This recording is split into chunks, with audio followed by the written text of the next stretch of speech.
Hello, budgeters.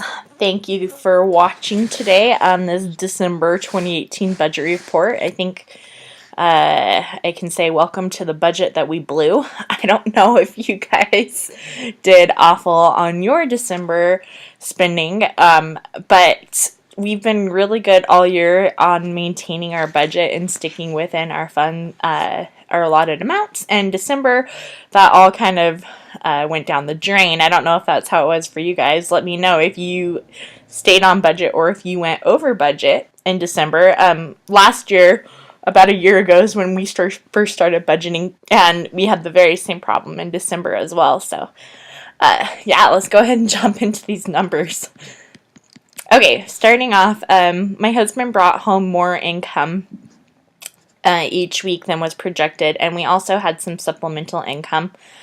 We projected that we would have 25 from a little job I did with Market Force, and then we hosted a Christmas Eve party at our house. My husband's father paid for it, and there was $32.09 left over from the money that he gave us for the party, and he told us just to keep the change.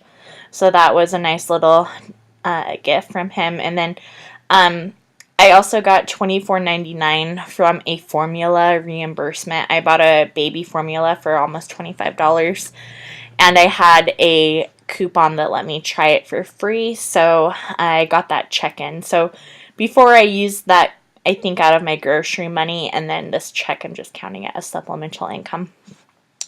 So we projected that we would have $6,225 of income, and we actually brought in $6,417.34. So that was good.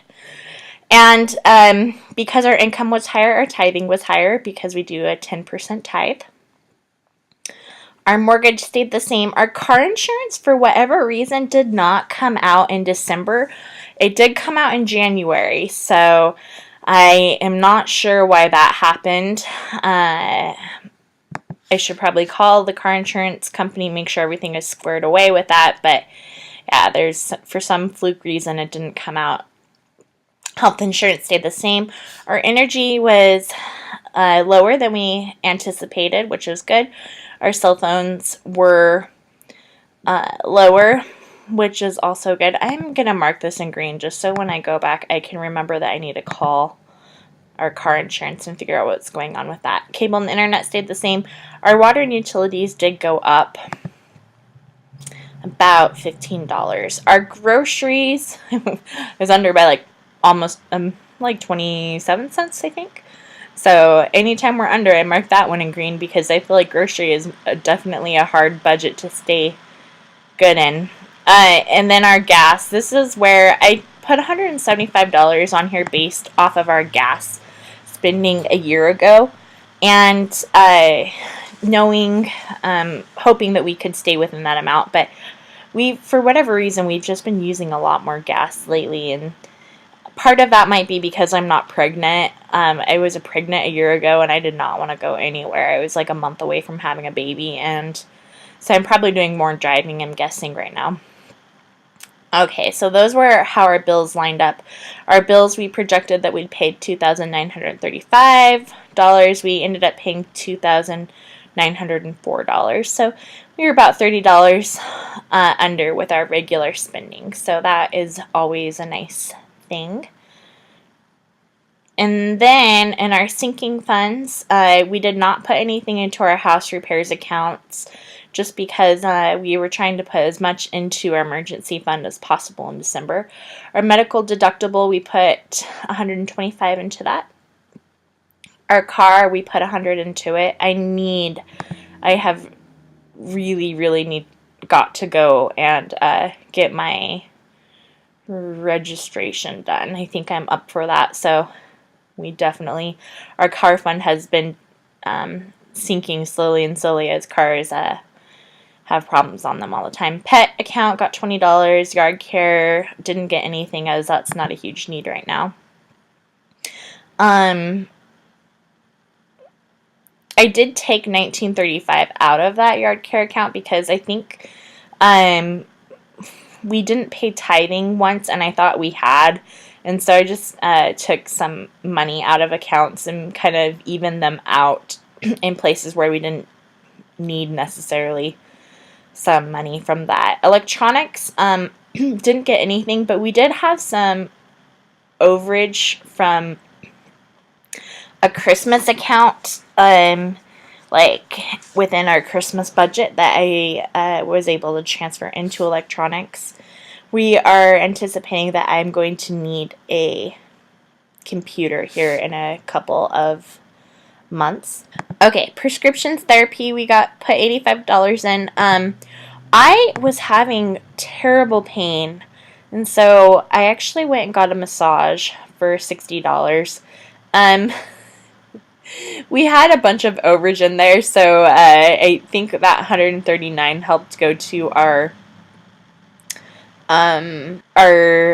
tithing mishap when I thought we had paid it, but we hadn't, and I deposited money into our savings fund without realizing that we hadn't paid tithing. And then my son, for whatever reason, he started breaking out in hives, so I spent $5 on Benadryl. Children's needs, we put $25 in. I spent $2 on letters from Walmart, $6.41 on Dollar Tree education. That is a huge typo, but I don't care enough to fix it at the moment. $5.11 for a puzzle, $6.07 for contact paper, $6 in education posters, and $6 at Walmart. A lot of what I buy for my children's needs are education related. I do a lot of the Montessori learning with my little ones, and so I'm just doing a lot of hands-on activities. I was a teacher before I started staying at home with my children, and so I do invest in education a lot. Clothing, we put $50 in. We spent quite a good amount of it. $24.44 was spent at Ross for my husband to get shoes. I spent $7.86 at Old Navy and got a sweater that I really loved. And then I guess my husband, we must have gotten him 2 pairs of shoes. He was really out of shoes, so he got a few pair of shoes since his have been falling all apart. Dental just keeps adding up. We don't have dental insurance, so we just want to keep sticking money into that in case we have a dental emergency. Food storage has $240 in it. I'm really hoping in January to do a ton of food storage videos and to go buy food storage in January and show you guys what I'm doing with my food storage. Anniversary account, we did not put money. We projected to not have to put money in it, but we had a little bit of overage, so we ended up putting $100 into it, making that account $1,100. Family vacation, we put $100 in it, making it $1,200. Christmas, we put in $100, and this is where we went over the budget. Okay, so Christmas spending, I went $13 over budget. A lot of that was actually for after Christmas clearance and stocking stuffers and pajamas for next year. So I did buy things thinking, well, when I just contribute money into it in the next months, I have stuff set up for next year. But that's really not a good way to that's not a good habit to be in, as far as I totally had not budgeted for it. That was me being a true spender, thinking, oh, but there are such great deals, and I'm not going to be able to get good deals like this later. And part of that is true. I mean, I really did get great deals, but I should not have done what I did when I didn't have budgeted money for it. If I would have had a cash envelope, I could not have spent that $77.13. Okay, next is my Mad Money, same situation. I'm trying to save my Mad Money because my friends are going on a girls' trip in March, and I am not doing a great job at that. I spent my money on some white elephant gifts. I spent some money at Big Lots. So a lot of this actually came from my husband's Christmas. Like, he forgot about a charge that he had a reoccurring charge with West Coast, so I paid that bill for him. I bought myself some makeup. I bought my husband a gift. I took my boys out to a movie, and that was $20. I subscribed to an Amazon beauty box for $2.99, and I bought $5 worth of makeup again. So yes, that was bad. That was very, very bad of me.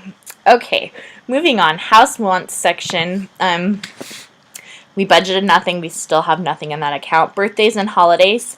We spent $11.06 on New Year's. We had overage in that account when we shouldn't have had overage because it's the end of the year. So I transferred $35 out and put it into our regular spending account. And then we had $15 left for New Year's, and we only spent $11.06 of that. So honestly, I'm probably going to go look for some New Year's Eve clearance, like little blow things and hats, so that I have those on hand for next year. Yeah, and that's probably what will happen with that. Eating out, we stayed in budget. We went to Kneaders, McDonald's, Red Iguana, Del Taco, JCW, Arctic Circle, BBD. What was BBD? I don't remember. Spent $28 at BBD. $2.15 at McDonald's and $30 at Domino's for pizza. Charity impromptu giving.